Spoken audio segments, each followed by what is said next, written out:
Hey, hola! It's May 5th. Tonight, Cinco de Mayo. Pancho Villa? I don't know. Viva Zapata? I don't know. Anyway, I just wanted to share with you. It's taken about a year for me to realize it. And I'm in front of Google, by the way, which, as you know, our internet is a blessing and a curse at the same time.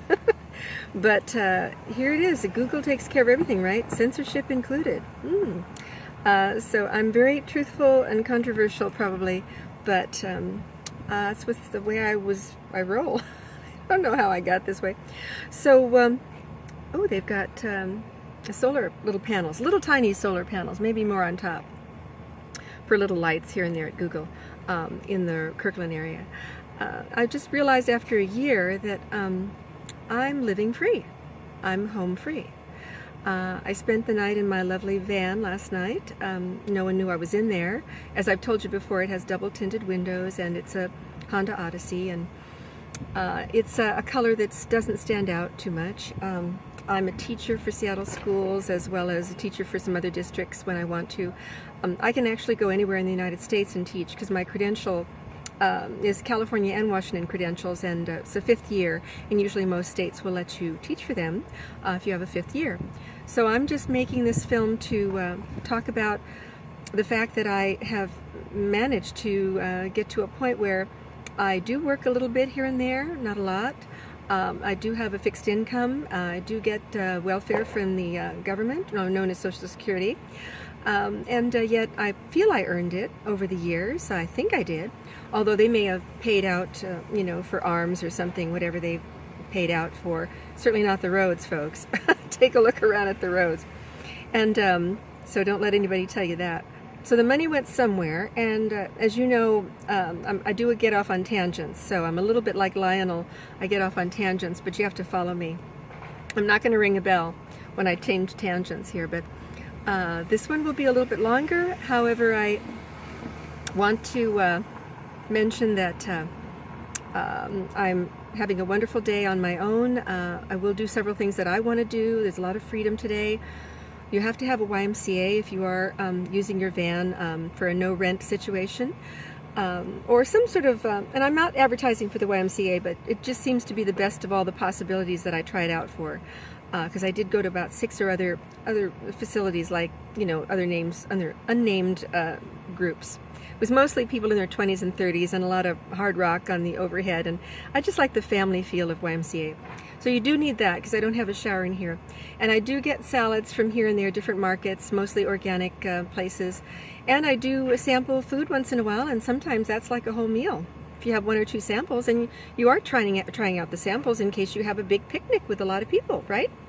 So I've learned different little ways to live this life. I was in California for 5 months. I'm back up here. I was escaping the cold weather, the rain, and it was 5-6 months solid, or so I'm told. And now I'm in a position where I can work a little, get my check from the government a little bit. Hopefully, I'm not too keen on government in general, especially big government. But if it can help me get what I was owed to me, and by the way, we're owed a lot of money, by the way, because as I look into the research of IRS and other taxes and birth certificates and all this other information that you know what I'm talking about if you're a patriot and if you're up on the reading, they owe us a lot of money. We would be living really nice if we had not allowed them to hoodwink us, scam us, fraud us. So I'm working on that. That's a whole other bag that I carry with me with all my legal reading about common law. So I'm trying to get myself out of the situation, the system as it were, and yet also contributing by helping students.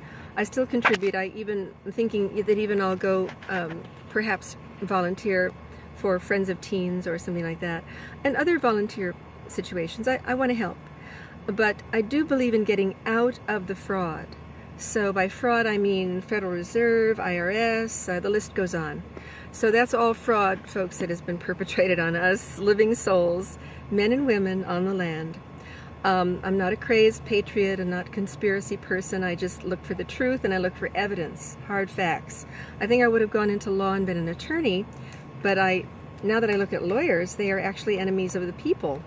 I'm trying not to insult you folks out there that are lawyers, but when you look back in history, they were never allowed to be politicians in our government.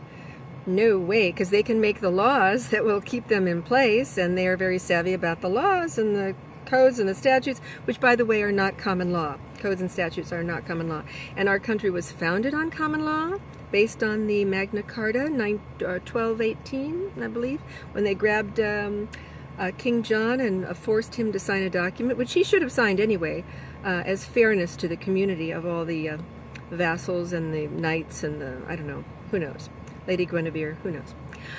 So there are different ways that you can do this, and I do not pay rent. I do have about $300 in bills, which means car insurance, which that may soon be a choice if I do the right moves. That may be a choice on my part of insurance. Because why carry insurance if you don't have to? Because I'm not going to hit anyone. I'm not going to run into anyone. I'm very careful. If someone hits me, then I'm going to say, hey, do you have insurance? So, but that's why we get insurance, to protect us from other people saying, well, you hit me. I said, no, you hit me. You know?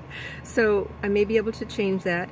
There's another issue with cease and desist, whereas I'm trying to make that happen. I'm getting some help from another gentleman online who's very savvy about that, and that may keep the police from getting you for things that are not common law, where you did no bodily harm, number one, you did no property damage. I would always want to pay back and do restitution if I harmed someone. I would always want to do that because I'm an ethical lady. I taught a class in ethics, sold it to someone for an ethical amount, of course. And I'm thinking I'll make more YouTube films to help people to, oh, and I'm not advertising that car, by the way. I don't know what it is. Maybe it's a Honda Accord, like my daughter's car, which her dad bought her, and she went back home. She got a Honda Accord. Oh, that'll cement that relationship. Anyway, sometimes you'll hear me do little snide remarks like that, but I'm mostly an optimist. I wouldn't be an optimist and work with children because you have to be an optimist.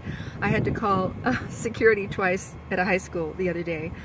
The high school will remain nameless, but it was because the guys up front just had no respect for a guest teacher, and they had no respect for women. They had no respect for themselves. I don't know. But I had to get help, and I called for it, and I'm not in trouble yet. But I think when you need backup, there's 3 or 4 security people wandering in that high school. I needed it because they wouldn't stop talking, and I had a lesson to put forth. I mean, teachers, we should not put up with this baloney. We need to get those kids into a different program or send them home. I don't know. Just let the other kids teach, or learn. Let us teach. So that's pretty much in a nutshell. So there is some income. There are some bills. I do use the internet extensively, so when it goes down, I'll read. And what do the high school kids say when I say, what happens when the internet goes down, you guys, and you're off your phone? They say, we'll read and eat. That's what they tell me. We'll read and we'll eat. Okay. But it will be tough, and I don't think it'll go down because I think there's another venue to pick it up and make it still a World Wide Web. I don't think it'll ever go down. But that's just my intuition. So, as I say, there's more to tell you, a lot more, because I've been studying for 6 years. But it just hit me this year that I am living free or home free. But I am saving for a tiny home, which I'd like to build myself. Of course, I say that now, but if there's a couple of people that step forward and can do the job for me for a decent price, I'll probably ask them to do it. I mean, because construction's probably not my thing, but it could be, because I just read about a wonderful mom who, with her 2 sons, she was from Australia, she made them a tiny home, all of them, by hand, and now she's making them for other people. So I'm just saying that if this is all possible, and I am rent-free, because I was just in a city, Kirkland, where it's probably $700 to $3,000 a month to live there. Yeah, and I was just in an apartment last night called an eco apartment. It was tiny. It was tinier than a studio. It had a microwave and a refrigerator, a bed, a little bathroom. I hope she has a shower. But anyway, who knows what they're charging her? I didn't want to ask. But it's in a beautiful apartment complex in Kirkland. So anyway, just wanted to share, and I don't know what I'll call this, but it won't be too controversial. But it's very informative, and yet it is not pro-government in the sense that we're trying to live free. We're trying to live as we were supposed to live. Born free, not free on the land. Just like the animals in the woodlands, they're free. They don't pay the trees to give them rent, to rent a tree to live in, right? Oh, does a bear rent a cave and pay for it? Well, you know, not that we're animals, but we were born free, folks. I know, there's a song. So take care, and more later, and this should go up on the internet, I think. It's a little bit informative to women who are over 50 and savvy, smart, talented, and have a good attitude, optimism. Okay, have a great weekend. Signing off.